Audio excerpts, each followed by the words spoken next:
making submissions harder to get in and out of. Expect to see two guys scrambling. Mason Bowie claims that he is more of a wrestler, so expect to see the fight hit the ground. Justin Kolling predicted that his fight was going to end by submission.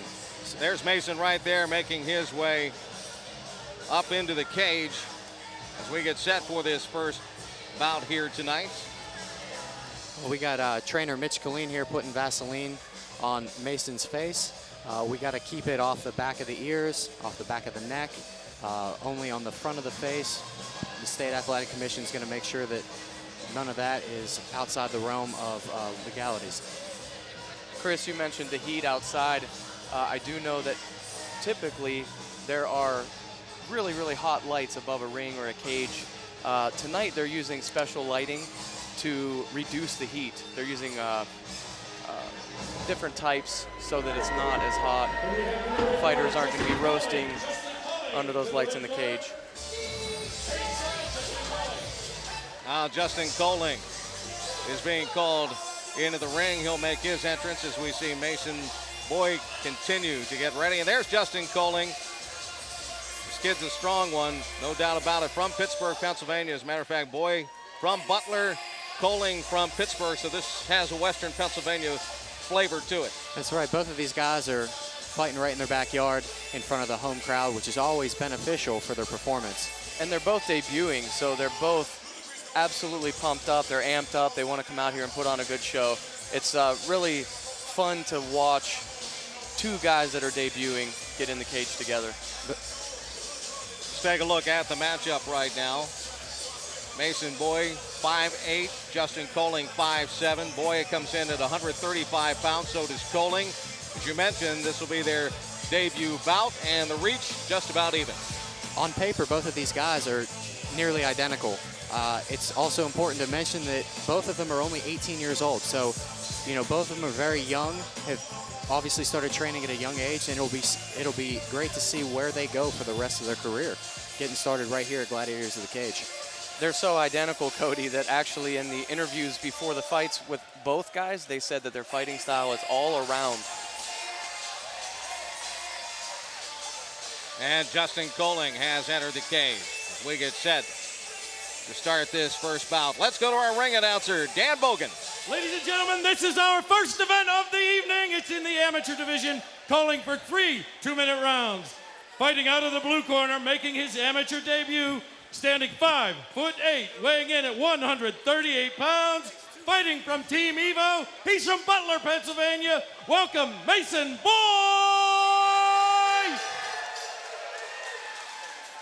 And his opponent, fighting from the red corner, also making his amateur debut this evening. He weighed in at 136 pounds. He stands 5'7" tall, fighting for Team AMS. He's from Pittsburgh, Pennsylvania. Welcome, Justin Kolling!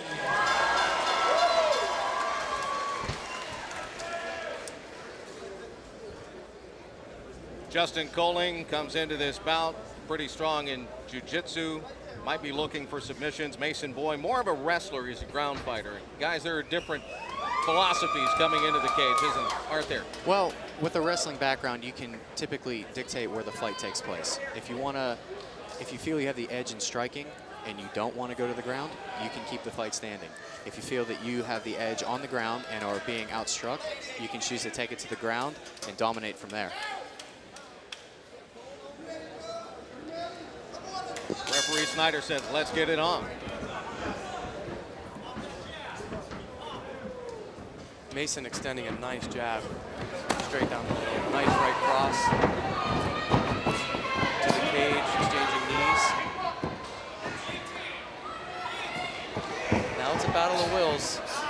Get it to the ground or stay standing in the clinch. Nice clinch work by both guys. Very solid knees. Mason's looking for the takedown, and he lands right into side control in the dominant position. Kolling achieves guard, which he wanted. Get out of that side control position. Now from here, remember, Mason's not allowed to strike to the head, and he needs to escape this tight arm bar.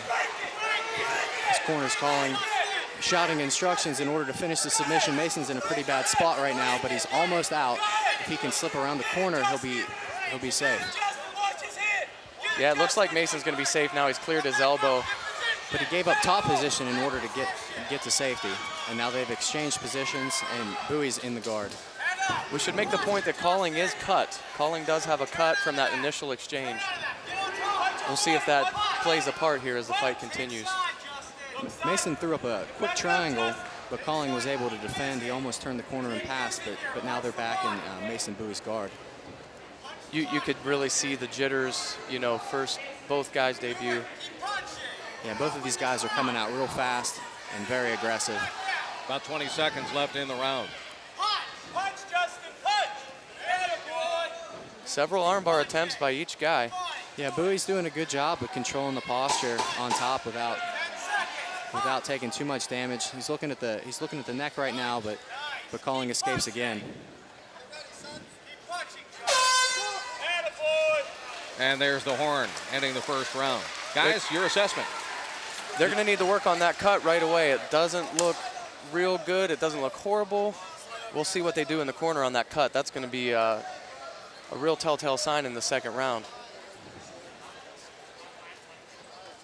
We'll take a look at that armbar attempt again here in our instant replay on Gladiators of the Cage. So here we are with that armbar attempt from Kolling right off the bat. As soon as Bowie got in his guard, he was spinning for the armbar.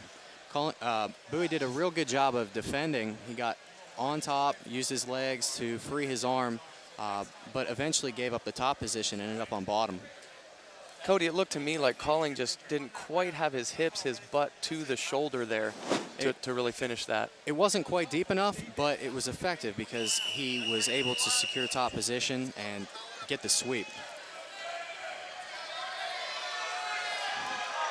I have a feeling this is the biggest crowd that either one of these guys have fought in front of, too.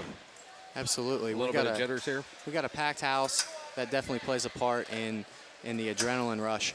You don't get this many people in the schoolyard, that's for sure. And not in training either, right? Absolutely not. Looks like they did a decent job on the cut. Oh, but Boyd just goes right to it, landing stiff jabs. Boyd's getting the better of the stand-up, which is why Kolling just went for a single leg. He's got him up against the cage. He's looking to finish this single leg and take the fight back down to the ground. Switches from the single to the double, and he ends up right into side control. Mason's got a hold of his head, but not a whole lot of options from there. Kolling can hit that hard crossface and stay in the dominant position. It looks a lot worse than it is to the outside observer when an arm is around the neck like that. It's uncomfortable, but he's really not in the threat of a submission there. He's really just buying time at this point so that he can regain his guard. Which he just did. He gets the overhook, and he's looking to go back to that triangle. Back in, Justin, back in. Back in. There you go. Get it tight, get the position.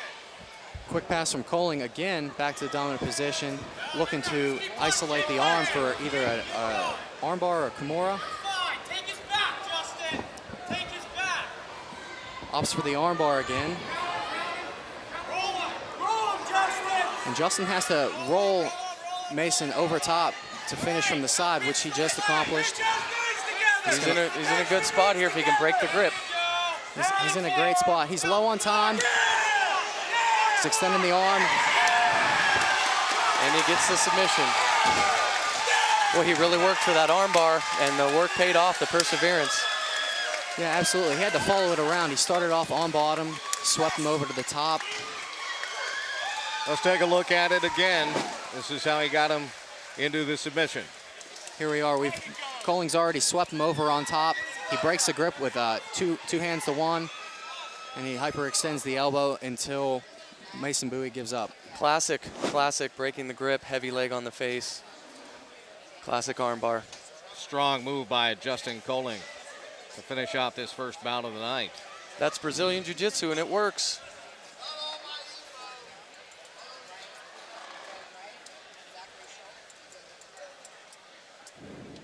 Kolling showing a smile out into the audience and the crowd waving.